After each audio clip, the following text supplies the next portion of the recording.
GMNA uses artificial intelligence for generated speech, visuals, and production. AI-generated content may contain errors. Please verify important information before making decisions or taking action.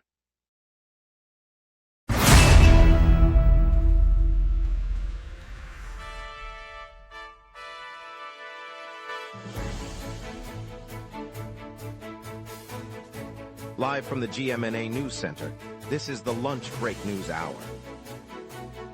Good afternoon, Toronto. I'm Jordan Parker.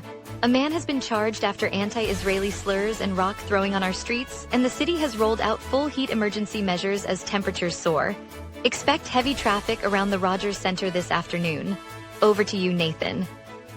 Canada Day fireworks will ignite downtown waterfront at noon, with a synchronized show over the harbor, lasting approximately 15 minutes, featuring music from local bands. Family-friendly viewing zones include Harbourfront Centres Park, the Music Garden, and the Queen's Quay Promenade, each offering free seating and food vendor options. Mississauga will host its fireworks at Celebration Square, beginning at 6 p.m., accompanied by a live DJ set and a community fireworks countdown. That's the fireworks preview, and now we're ready to dive into today's stories. Lots to get to, so let's begin. Good morning, Toronto. Toronto police charged a man after an incident at the Jane Street and Lawrence Avenue West intersection during the lunch hour on June 30th. At approximately 12:10 p.m., witnesses said the suspect shouted anti-Israeli slurs, issued death threats, and hurled rocks at passing pedestrians. The busy downtown crossroads forced commuters to seek cover as the assault unfolded. Officers arrived quickly, secured the scene, and arrested the individual without further injury. Toronto Police Service released a statement confirming the charges of uttering hate-filled language, threatening violence, and assault with a dangerous weapon. The department emphasized that the response was swift and that the investigation remains ongoing. No one else was reported harmed, and traffic resumed once officers cleared the area. The suspect is scheduled to appear before a provincial court later this week, and detectives are reviewing nearby camera footage to identify any additional witnesses. 2 women were seriously injured early Wednesday when a transport truck collided with a passenger car on Highway 401 near Toronto. The crash, which happened around 5 a.m., prompted a swift response from the Ontario Provincial Police and paramedics. Both victims were extracted from their vehicles and are now receiving treatment at nearby hospitals. Police have cordoned off the northbound lanes while investigators piece together the sequence of events.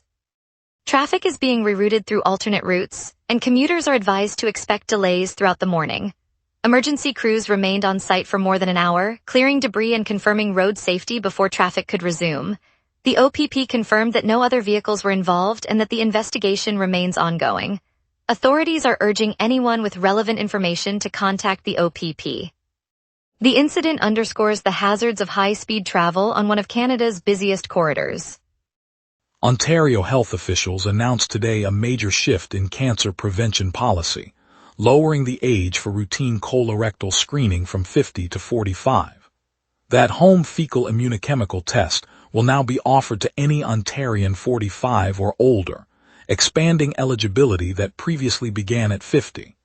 This move makes Ontario the second province, after Prince Edward Island, to adopt the younger screening threshold.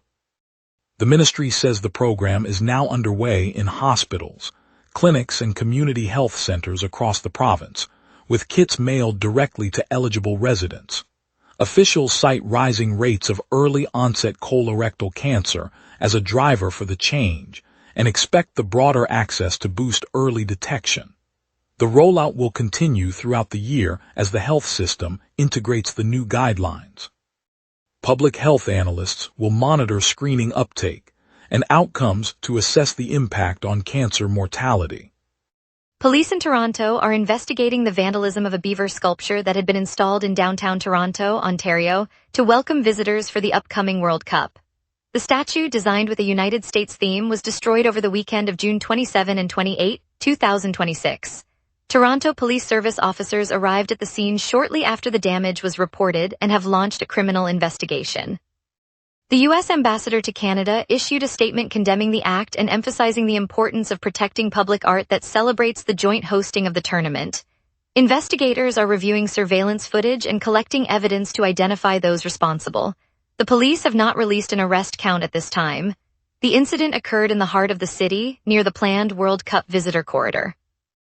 York Regional Police confirmed a road worker was struck by a vehicle while conducting night repairs on Stouffville Road between Warden Avenue and Kennedy Road. The collision occurred yesterday just after 3:15 a.m., when a driver failed to see the worker on the active work zone. Police arrived on scene within minutes, secured the area, and provided emergency medical assistance. The injured worker was transported to a nearby hospital for treatment. His condition has not been released. Investigators are reviewing dash camera footage and interviewing witnesses to determine the cause of the crash. Traffic on Stouffville Road was temporarily rerouted while crews cleared debris and restored the lane. The site, located north of the city, remained cordoned off for several hours as investigators completed their initial assessment. Police reminded motorists to exercise caution around construction zones, especially during low visibility hours. No arrests have been made at this time. Later we'll break down the Raptors' near deal to bring Kawhi Leonard home, plus a look at today's orange heat alert measures. We will be right back. Watch the local sunset tonight at 6 p.m. for all your local Montreal news. Welcome back. We've got the latest headlines, plus a quick look at what's happening in our neighborhoods. Now over to the local stories. Yesterday, the Associated Press reported the Raptors are on the verge of a trade that would bring Kawhi Leonard back from the Los Angeles Clippers. Leonard, who departed after leading Toronto to the 2019 NBA championship, remains a familiar name for fans still recalling that title run. Sources said the deal is shaping up quickly, with Toronto willing to part with assets that would satisfy a 7-year-old contract structure on the Clippers' side. If the transaction closes, Leonard would return to the arena where he first captured a championship, giving the team a chance to rekindle that success. The front office said the move reflects a desire to build around a player who already knows how to win in Toronto, and the buzz around the potential homecoming has already sparked lively conversation among season ticket holders. On June 30th, the City of Toronto moved into full heat emergency mode after the Meteorological Service issued an orange-level extreme heat warning. Dr. Michelle Murdy, the city's public health chief, confirmed that every measure in the heat alert plan was activated, from opening cooling centers and community hubs to dispatching extra water stations at transit terminals. The city also alerted schools, senior facilities, and outdoor event organizers to provide shade and hydration. Residents were urged to stay indoors during peak afternoon hours, check on vulnerable neighbors, and limit strenuous activity. The orange alert signals temperatures that pose a serious health risk, and the emergency response is designed to curb heat-related illness and protect those most exposed.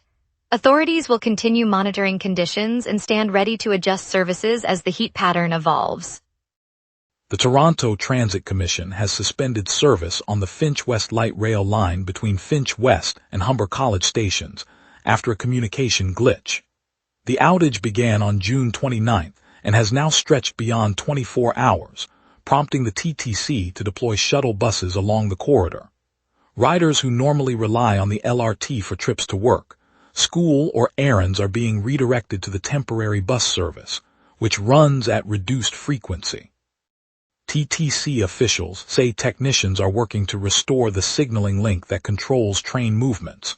Until the system is back online, commuters can expect longer travel times and possible crowding on the buses. Morning commuters on Monday and Tuesday reported delays of up to 30 minutes as they waited for the shuttle connections. The agency is monitoring the situation and will provide updates as the repair effort progresses. Ontario's Education Ministry announced a shift in attendance grading that will let student-athletes miss class for sports, with attendance weighted at 10% or 15% of their final mark beginning in September. The change, outlined by the province's education minister, integrates participation and presence into overall grades, aiming to ease the pressure on families balancing practice schedules with schoolwork. Toronto parents may see fewer conflicts between game days and classroom time as coaches can now request official excusals. Schools will still track overall attendance, but but a portion of the grade will reflect both attendance and approved sport involvement.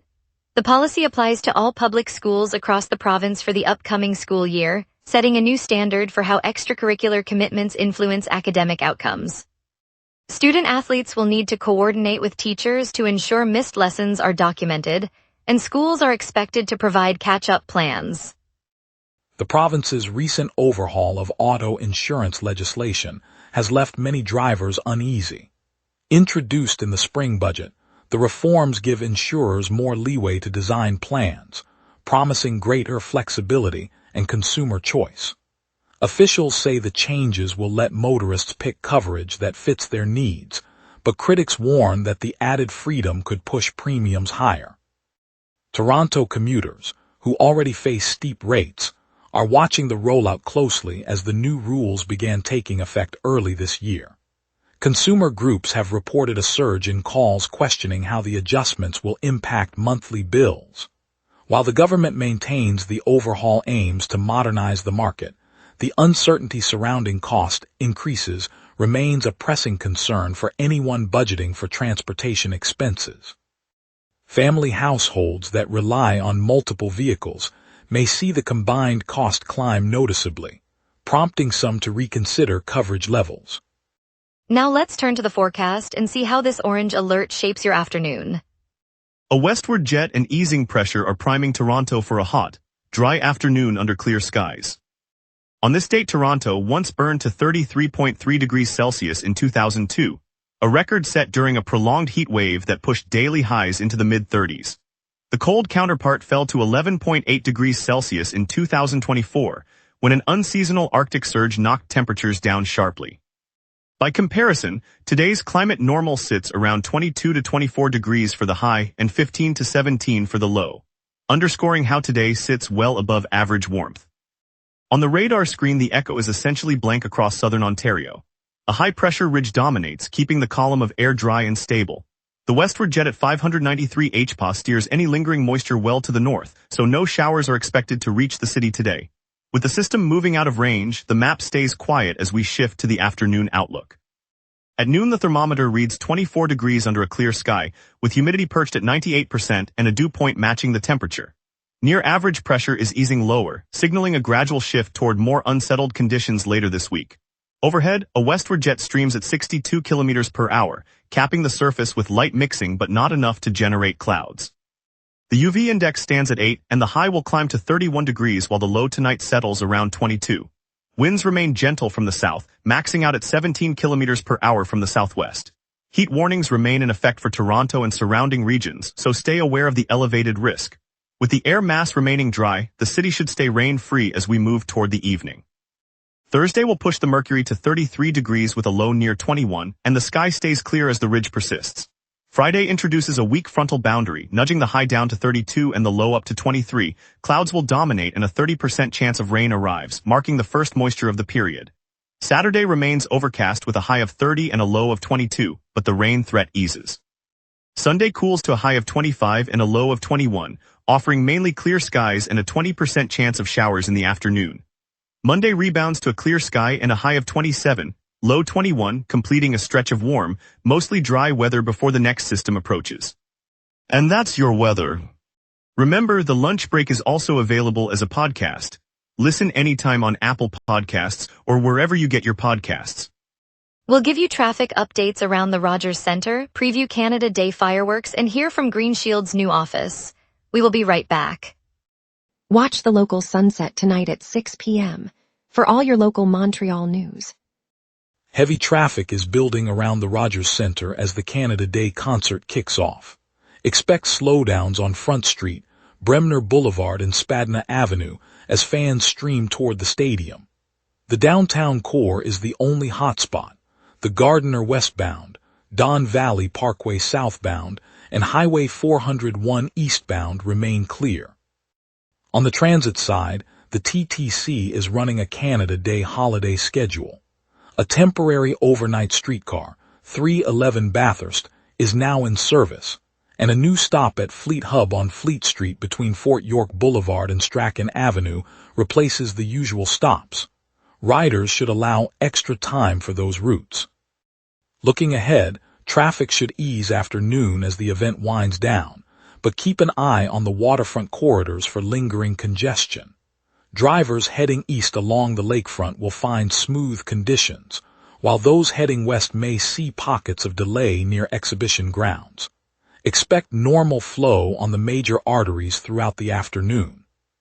Tonight, Ashbridge's Bay Park lights up the sky with Toronto's flagship Canada Day fireworks. Launching at 10 p.m., a must-see splash of color for anyone stepping out after work. Earlier this afternoon, the Canada Day market bursts onto Nathan Phillips Square, where local vendors, food trucks, and live entertainment turn the plaza into a festive street fair, perfect for a quick bite before heading home. If you're craving a concert, indie rock star St. Vincent takes the stage with a full orchestra at Roy Thomson Hall, delivering a one-of-a-kind blend of electric riffs and symphonic depth that will elevate your evening. Looking ahead, the Beaches Jazz Festival rolls into Woodbine Park and Queen Street East this weekend, offering free jazz sets across the East End, great for a relaxed Sunday stroll with friends. And the Toronto Zoo stays open late with Canada Day-themed activities, so families can wander the animal paths while the nation celebrates. And now here's Marcus with sports. Here's the latest on Toronto's teams, from the court to the diamond.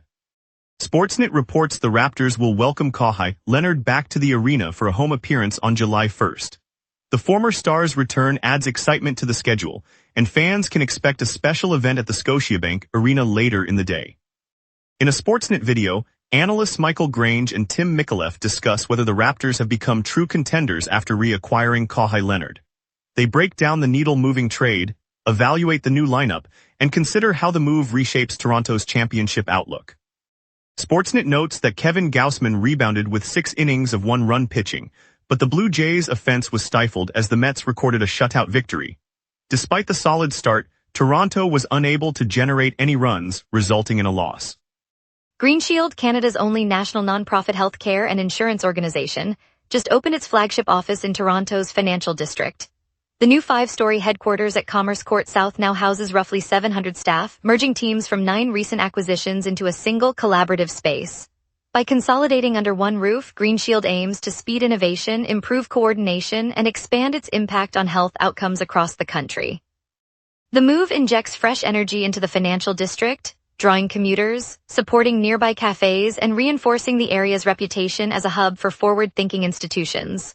For Torontonians, Green Shield brings world-class health expertise right to our doorstep, a reminder that the city's well-being starts with local commitment. And later, we'll celebrate Green Shield's brand new flagship office in the financial district, a hub for 700 staff members. Stay tuned. Coming up tonight at 6, the local sunset. Your neighborhood, your city, your news. From City Hall decisions to the stories happening right on your street, we cover what matters most to Montrealers. Join us tonight at 6 p.m. on gmna for the local Sunset, Montreal's evening newscast. The Toronto Blue Jays are gearing up to face the New York Mets tonight at the Rogers Centre, a showdown that could shift the division race as both clubs vie for a playoff push. Fans are already filling the stands, hoping for a big offensive display. Carl Dumont is there. Carl Dumont. Thanks, Jordan Parker. The sun hangs low over the downtown skyline as I stand on the lower concourse of Rogers Centre, the hum of the crowd already swelling into a roar. Blue and white banners ripple above the glass-fronted stadium, and the scent of fresh-cut grass mixes with sizzling hot dogs from the vendors lining the aisles. On the field, the Toronto Blue Jays are taking their warm-up swings, the crack of the bat echoing off the concrete while the New York Mets jog in, caps turned back, eyes scanning the sea of fans alike. The scoreboard flashes the matchup, Blue Jays versus Mets, a classic rivalry that draws families, die-hard fans, and tourists alike. Inside the arena, a group of schoolchildren in bright blue jerseys chant, "Go Jays," while a retired firefighter in a Navy cap claps proudly, reminding us how this game stitches together generations. This night isn't just about baseball, it's a pulse of community pride beating under the lights. Carl Dumont, virtually at Rogers Centre. On a crisp Saturday afternoon at BMO Field, the city's downtown pulse quickened as families, retirees, and newcomers streamed in for the World Cup finale that pits Cristiano Ronaldo against his former Real Madrid teammate Luka Modric. The air smelled of fresh pretzels from a local vendor who's been at the stadium every summer for 24 years, and the chatter of fans in dozens of languages turned the entrance into a living mosaic. Among the crowd, 12-year-old Maya, a shy girl from Scarborough who's never left her neighborhood, clutched a handmade sign that read "Play for love, not just for glory." When a security guard noticed her trembling, he slipped her a spare program and whispered, "You're part of this story now." A few rows later, Ronaldo spotted the bright orange banner, paused, and gave Maya a quick wave that sent a ripple of cheers through the stands. The moment the whistle blew, the stadium erupted, not just for the game, but for the shared joy of a city that can turn a global showdown into a neighborhood celebration. It's a reminder that the real victory is how we come together side by side. In the bustling streets of the Danforth, just as the maple leaves turn a brighter shade, a modest community center hosted a gathering that felt more like a celebration than a policy rollout.